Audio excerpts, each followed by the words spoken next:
થોડી આમ સી ઊંધી કરી દો.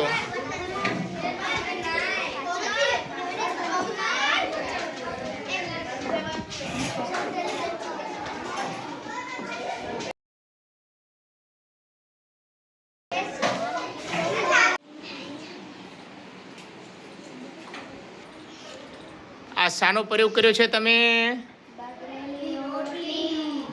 એ બી રોટલી કઈ રીતે બગડે છે તેનો. અત્યારે આ રોટલી ખાવા લાયક છે? કેમ હાર્દિક? ફૂગ વળી ગઈ છે, બરાબર ને? તો આ પ્રયોગ તમે કઈ રીતે કર્યો, કોઈ સમજાવશે મને? રોનકભાઈ મોનિટર.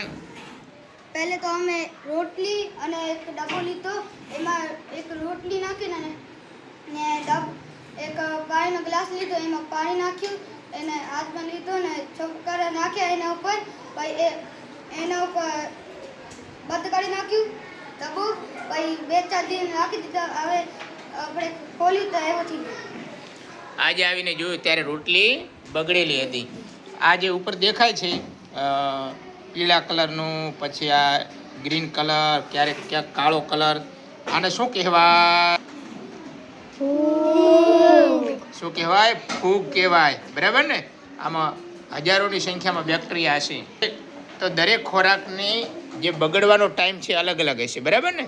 મોટા ભાગે ખોરાક જે છે ભેજના સંપર્કમાં આવે, થોડી ગરમી હોય તો આવી રીતે ખોરાક બગડી જતો હોય છે. એટલે અમુક જેટલા પણ ખોરાકો છે એને સમય મર્યાદામાં આપણે ખાવા જોઈએ. તો એક સરસ મજાનો પ્રયોગ કરવાનો હતો તો આપણે કર્યો છે. અત્યારે તો આના ઉપર મોટા ભાગમાં ફૂગ જોવા મળે છે, પણ જો ના મળે તો આપણે બિલોરી કાચથી જોઈએ ને તો પણ આપણને બીજા કે ત્રીજા દિવસે જ જોવા મળી જાય. તમે જો આ કેટલી જબરદસ્ત ફૂગ થઈ ગઈ છે ને. તમને એક બીજી વાત કરું, આ જે ફૂગ છે ને એ મરેલી છે કે જીવતી છે, કોઈ કહેશે મને? બોલો. મરેલી. તમારું શું કેવું છે? મરેલી હશે? જીવતી હશે?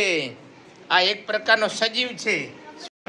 ફૂગ એ સજીવોનો એક સૌથી મોટો સમૂહ છે જે પ્રાણીઓ અને છોડથી અલગ છે. ફૂગ એ મૃતભક્ષી કહેવાય. એ મોટા ભાગે મૃત છોડ કે પ્રાણીઓ ઉપર જ પોતાનું જીવન ગુજારે છે.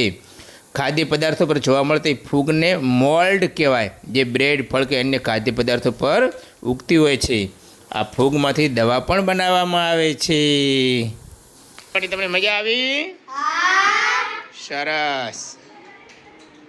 ઓકે, તો હવે આનું શું કરશો કયો? હાલો, આ રોટલીનું ફેંકી દઈશું. તમારું શું કેવું છે? ફેંકી દઈશું. ફેંકી દઈશું. તો બાળ મિત્રો, તમે કોમેન્ટ કરીને જવાબ આપો કે આપણે આ રોટલીનું શું કરશું. આવા અન્ય પ્રયોગો જોવા માટે જોતા રહો મારી ચેનલ. લાઈક કરો, શેર કરો ને સબસ્ક્રાઈબ કરો. અને વહાલા વિદ્યાર્થીઓને ખૂબ પ્રેમ આપો. ધન્યવાદ.